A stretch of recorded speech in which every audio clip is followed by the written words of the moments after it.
Salam. Bugün masamızın üstünde elə bir kitab var ki, bəziləri onu dahiyane strateji dərslik adlandırır. Bəziləri isə, necə deyim, sosiopatlar üçün təlim. Söhbət Robert Greene'in Hakimiyyətin 48 Kanunundan gedir. Bəli, çox səs-küylü bir kitabdır, elədir. Məqsədimiz də bu kitabı sadəcə vərəqləmək yox, onun dərinliyinə inməkdir. Gəlin anlamağa çalışaq. Bu həqiqətən də amansız manipulyasiya üçün bir bələdçidir, yoxsa bəlkə də müasir dünyada sağ qalmaq üçün bir vasitədir? Çox yaxşı sualdır. Çünki kitabın reputasiyası, yəni çox vaxt onun səhv başa düşülməsinə gətirib çıxarır. Bu, necə yaxşı insan olmalı kitabı deyil. Əlbəttə deyil. Greene'in özü də bunu əvvəldən deyir. O sadəcə tarixi, Machiavelli kimi, Sun Tzu kimi stratejiləri süzgəcdən keçirib və ortaya bir müşahidə qoyur. Nədir o müşahidə? Əsas argumenti budur ki, dünya onsuz da, necə deyim, intriqalarla dolu bir saraya bənzəyir və bu reallığı inkar etmək sizi sadəcə qurbana çevirir. Kitab demir ki, mütləq amansız ol. Aha, deyir ki, qaydaları bil. Düzdür, deyir ki, oyunun qaydalarını bil. Çünki hakimiyyət bir oyundur və bu oyunda, yəni usta olmaq səriştəsiz olmaqdan daha təhlükəsizdir və ilk şərtdə emosiyaları kənarda saxlamaqdır. Qəzəb, sevgi, bunların hamısı mühakiməni dumanlandırır. Elə isə gəlin bu oyunun bəzi qaydalarına baxaq. Məni ən çox heyrətləndirən hekayələrdən biri birinci qanunla bağlıdır. Heç vaxt ustadınızı kölgədə qoymayın. Bu elə bil adi ofis siyasəti kimi gəlir qulağa, elə deyilmi? İş baxışda elədir. Amma arxasındakı hekayə, 14-cü Ludovikin maliyyə naziri Nikola Fouquet, o hekayə çox sərtdir. Adam sadəcə kralını məmnun etmək istəyirdi axı. Bəli, onun niyyəti tamamilə buydu. O, kralın şərəfinə o vaxta qədər görünməmiş bir ziyafət təşkil edir. Möhtəşəm. Məqsədi də oydu ki, göstərsin bax, mən nə qədər bacarıqlıyam, nə qədər sadiqəm. Düşünürdü ki, kral deyəcək, halaldır mənim nazirimə. Amma Nəticə tam bir fəlakət oldu. niyə? Axı məntiqlə rəhbərin sənin nə qədər bacarıqlı olduğunu görməsini istəyərsən. Fouquet'in səhvi hardaydı? Səhv psixologiyadaydı. Fouquet öz parlaqlığı ilə kralda heyranlıq yox, dərin bir, necə deyəyim, təhlükə hissi oyatdı. Ziyafət o qədər möhtəşəm idi ki, kral 14-cü Ludovik öz sarayının onun yanında sönük qaldığını hiss etdi. Yəni kral özünü alçaldılmış hiss etdi. Məhz elə. Fouquet öz sərvəti ilə, zövqü ilə kralı kölgədə qoymuşdu. Kral düşündü ki, bir dəqiqə, əgər mənim nazirim məndən daha parlaq görünürsə, deməli ya mənim pulumu oğruluyur, ya da mənim yerimə göz dikib. Aha, bu Ludovikin egosuna endirilmiş ölümcül bir zərbə idi. Və ziyafətin səhəri günü Fouquet həbs olundu, ömrünün sonuna qədər də həbsxanada qaldı. İnanılmazdı. Bu, müasir dövrdəki o senarini xatırladır. Kimsə iclasda elə parlaq bir təqdimat edir ki, meneceri qürur duymaq əvəzinə özünü təhdid altında hiss edir. Tamamilə. Və birdən həmin adamın karyerası dayanır. Heç kim də başa düşmür niyə. Eyni dinamikada sadəcə zindansız versiyası. Düzdür. Qanunun mənası yaltaqlıq etmək deyil. Mənası budur. Rəhbərlərinizin özlərini təhlükəsiz və üstün hiss etmələrini təmin edin. Sizin istedadınız onlara kölgə salmamalıdır. Baxın, Galileo tam əksini etdi. Aha, Galileo. O, Yupiterin peyklərini kəşf edəndə bu böyük nailiyyəti sadəcə himayədarları olan Medici ailəsinə təqdim etmədi. O, bu peykləri Medici ulduzları adlandırdı. Çox ağıllı hərəkətdir. Qaldırdı. Nəticə, Medicilər onu ömür boyu himayə etdilər. Bu, görünüşü idarə etmək sənətidir. Bu da məni birbaşa başqa qanunlara gətirir. Niyyətlərinizi gizlədin və xüsusilə həmişə zərurətdən az danışın.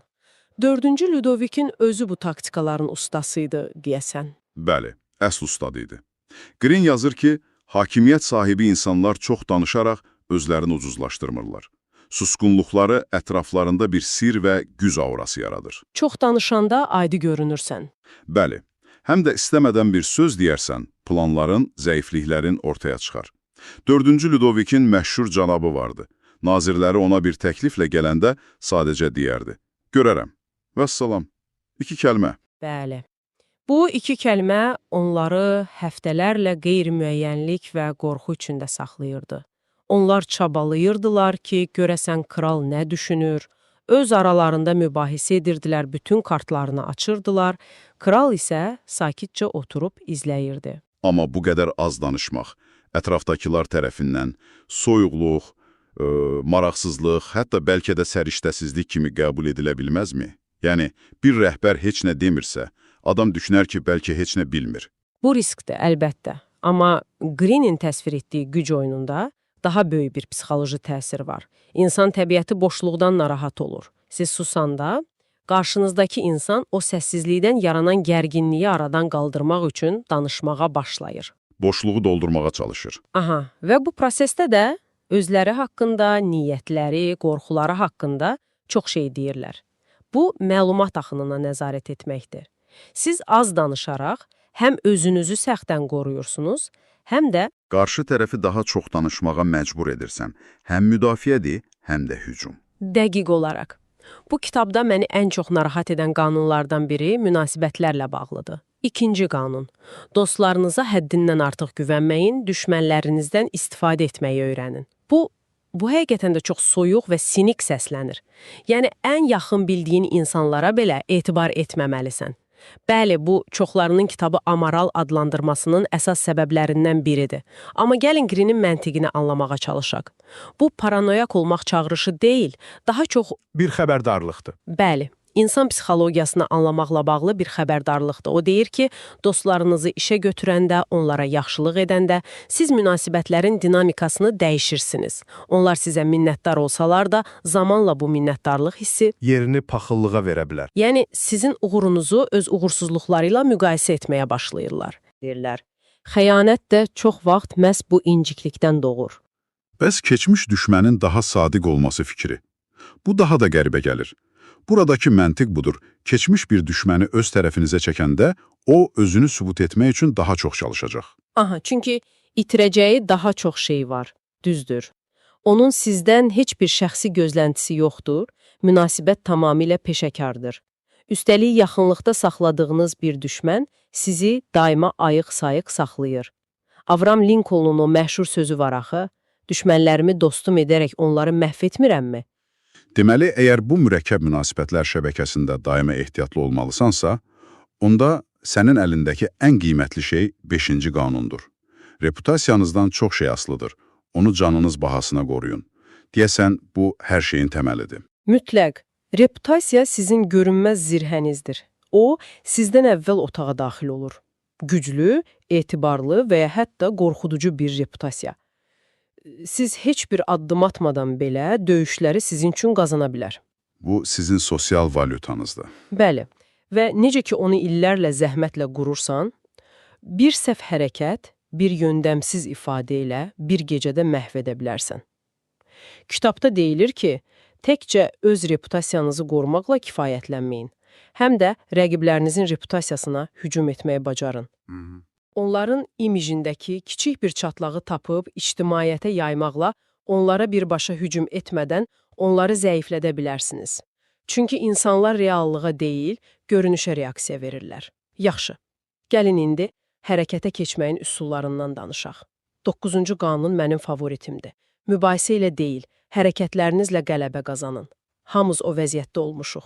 Kiminləsə sözlə qalib gələ bilməyəcəyimiz bir mübahisənin içindəyik. Michelangelo və Sadeni'nin hekayəsi mükəmməl nümunədir. Bəli, fantastik bir nümunədir. Florensiyanın başçısı Saderini, Michelangelo'nun məşhur Davud heykəlinə baxır və deyir ki, möhtəşəmdir, amma burnu biraz böyükdür. Halbuki Michelangelo bilirdi ki, burnun ölçüsü mükəmməldir. Əlbəttə, o mübahisə edə bilərdi, öz dahiliyini sübut etməyə çalışa bilərdi, amma bu sadəcə himayədarını özünə düşmən edəcəkdi. Bunun əvəzinə nə edir? Tam bir teatr sərgiləyir.